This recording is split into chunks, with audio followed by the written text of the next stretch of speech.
Hey, how's it going YouTube? Today I'm just going to talk about the cost for fixing one of the issues I had with the Nikon D4S. So I still haven't fixed it as of right now. I'm probably going to head to the service center in Guangzhou probably next week or so. But here's the issue. So this, like, let me just turn on the camera. This dial right here, when I try to turn to the right, I think like when I try to turn to this side, the dial will move. Like you can see it going to the right, but like I think I have been using it for so long that every time I try to turn to the left, it's no longer moving. So here's the problem: control button level not working.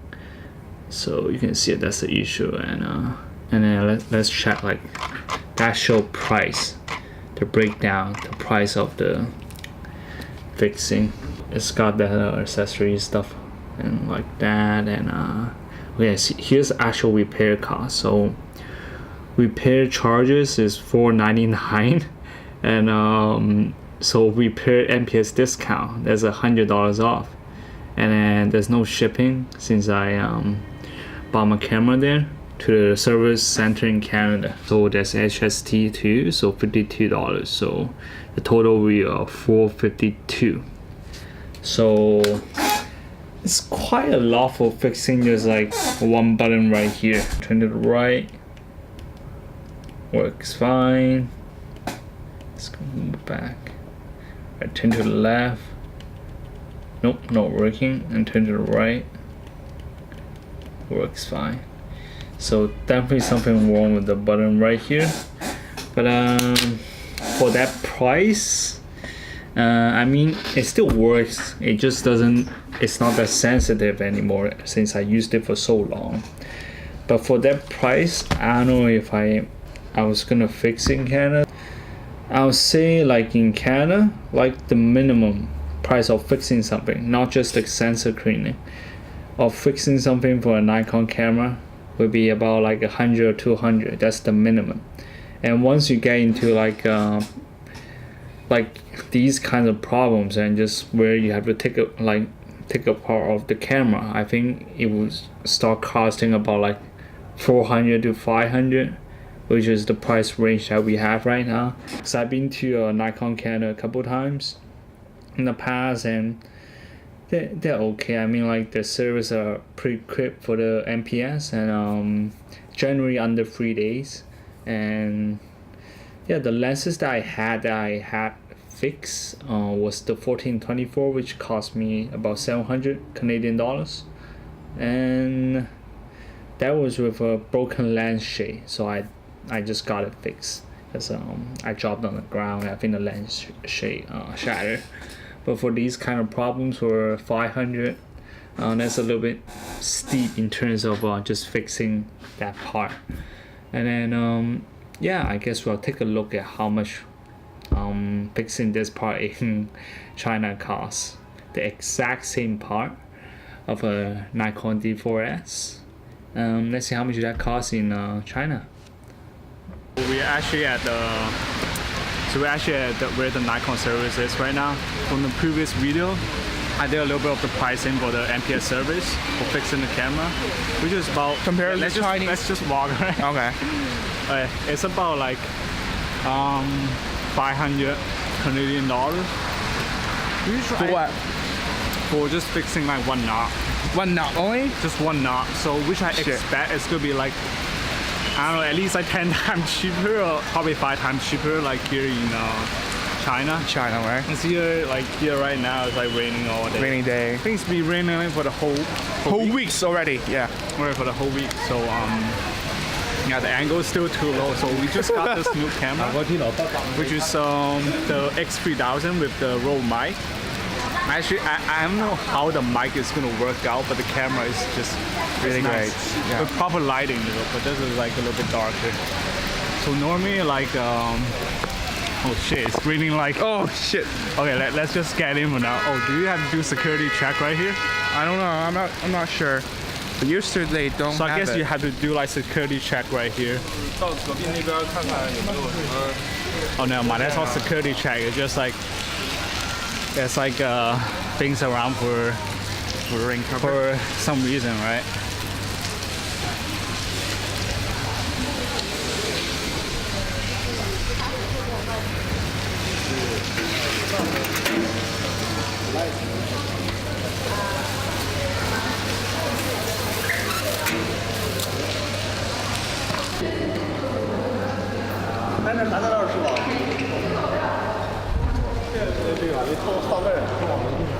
Stop. So you can see we actually need to do like a security check for no reason nowadays. It's like, so when security is tight, it's a little bit like, I don't know, for whatever reason, right?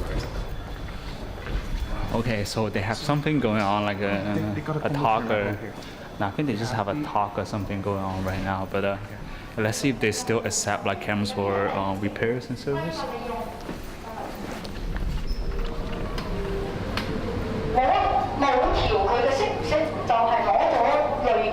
Like that looks so ghetto. Okay. Did you get like a thing? 105? Yeah, look at that. No. 58. It's a 58. No, that's the. Yeah, it's a 58. I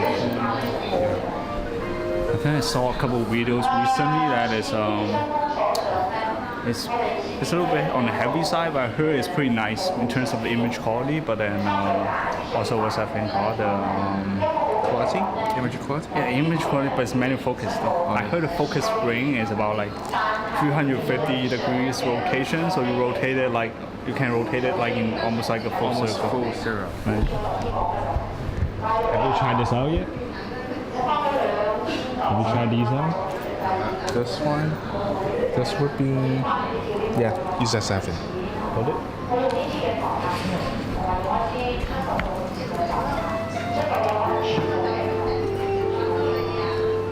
It's pretty good. You're always holding the camera on you're like pointing at the ground right here.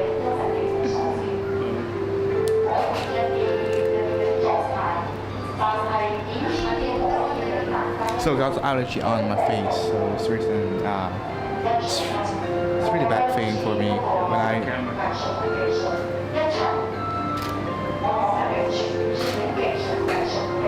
See, probably too dark. Picture look like. Wow. Whoa.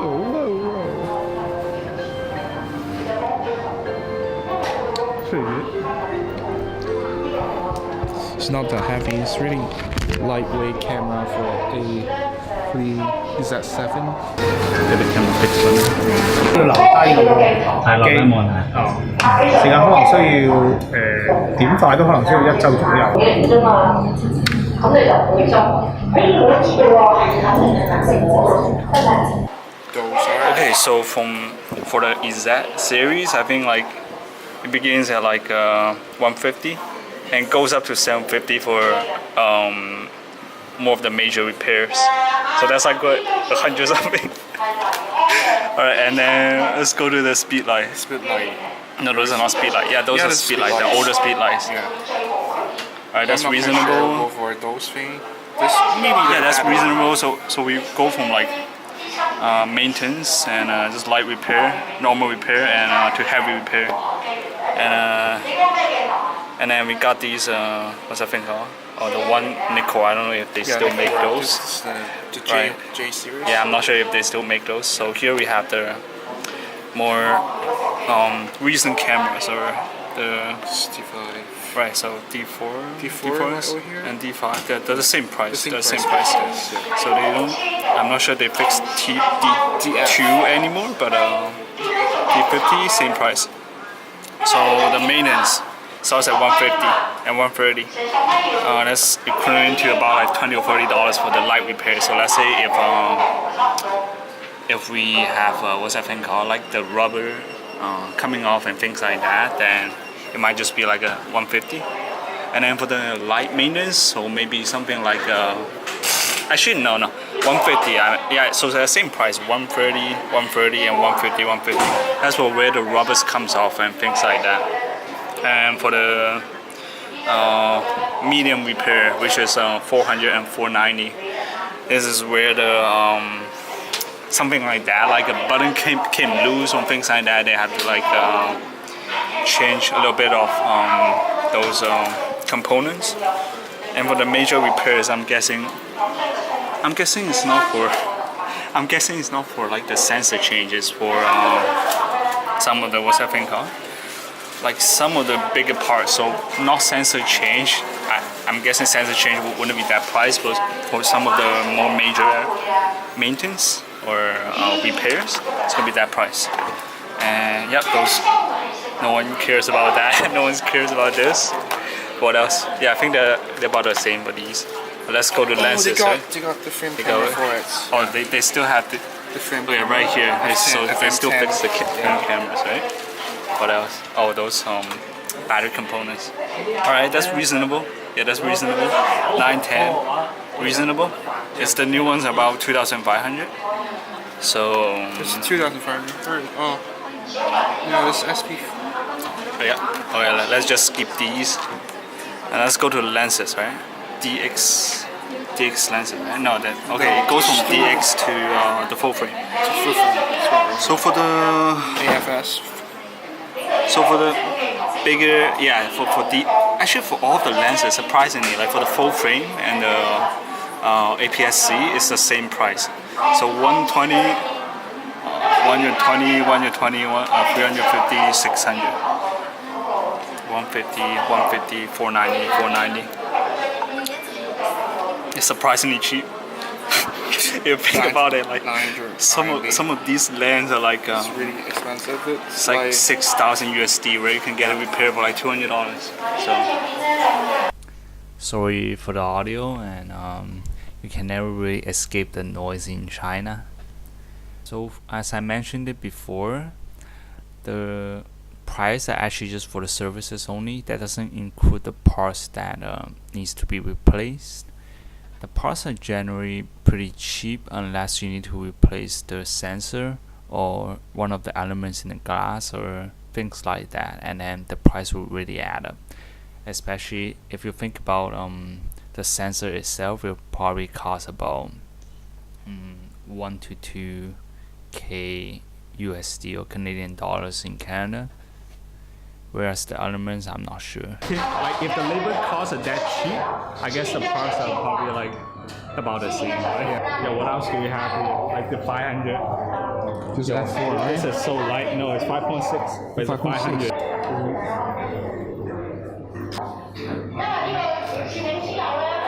Yo, that looks smooth. I'm liking this lens right here. This lens, I like it. I like it.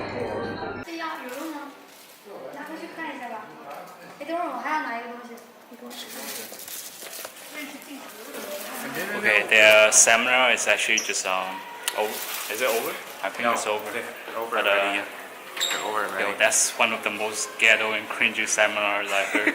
But the same thing with the Hasselblad one that I went last year is the speakers that they have. I think they speak like, I don't know, worse than me, so that's how bad it is. But you know, like in China, they don't really care about the seminars.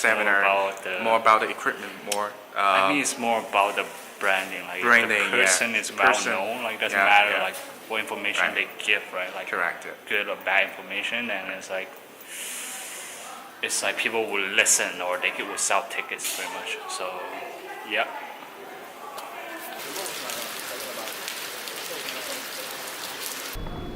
Hey, what's up YouTube? Today we are coming back to the Nikon, get the D4. Pick up the camera. So it's been a month since I was in the month? No. In the Canada MPS for the service for the where the problem that was, and yeah, so I went there. It was like a holiday, right? The first time, so I went back the second time, and then they quoted me like 600, so I refused that, and I came back here, and then it was last week, right? Yeah, it was 2 weeks ago. 2 weeks ago. Well, like a week or something, and they quoted me like 600 RMB, which is $120 Canadian dollars. So that price is so much more reasonable. So I'm just gonna get it fixed, I guess. And yeah, it's 2 days after we got like a event shoot, so I'm just Pick up the I camera. need that thing to be fixed, so let's pick up the camera now.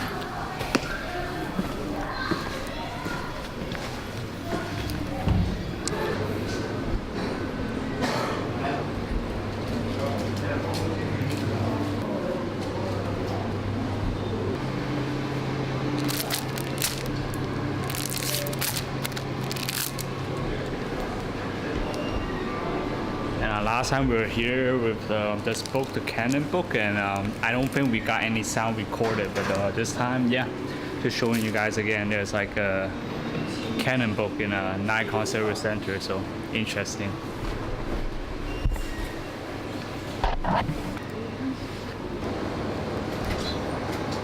So those are the changing out for the pass for it. So here's the pass. The part that was given back to us, and yeah, so I thought it was one piece, but apparently they switched to both, right? Since the circuit is connected like together, so I guess like that way they have to exchange the whole thing. And yeah, how much is it? That costs 537 Chinese yuan RMB. How much is that in Canadian? $100.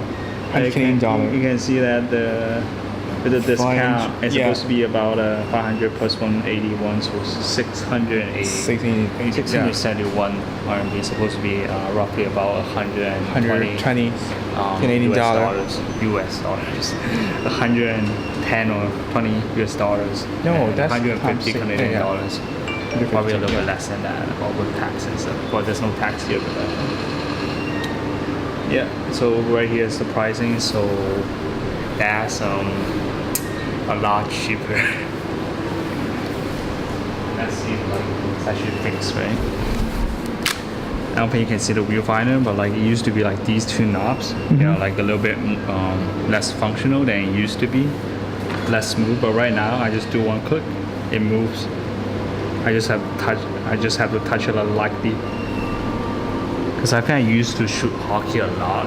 I think it's already like 250K shutter on it. Actually 230K. So these becomes like a little bit like not smooth and just like it gets stuck. So after 230K shots, I think this wore out first before the sensor did. So or the shutter, not the sensor, my bad. But so yeah, it's fixed now. So see that again. It works. Yeah, it works perfectly. Yeah. So that's good. Okay. So the conclusion is that if you got like several parts and just several lenses, cameras, things like that to fix, and you just happen to want to visit China, right? Just come here because I like to any of the service centers in China, the Nikons, and then you can get them like fixed for like a much cheaper price and it saves you like a plane ticket. And it does, like let's say you have a couple things to fix, right? Yeah. And also they do the. I'm not sure if they fix stuff that's like imported or gray market. Like if you bought it, not gray market, you bought it from the States or the UK, but apparently they are a little bit more flexible with compared to the Canadian Nikon Service Center and things like that. In terms of service, I'll give them like 3.5. It's still not good service in terms of attitude and stuff like that. But I mean, like they get the stuff done, so that's good. Yeah. All right. Right. So thanks for watching. Bye.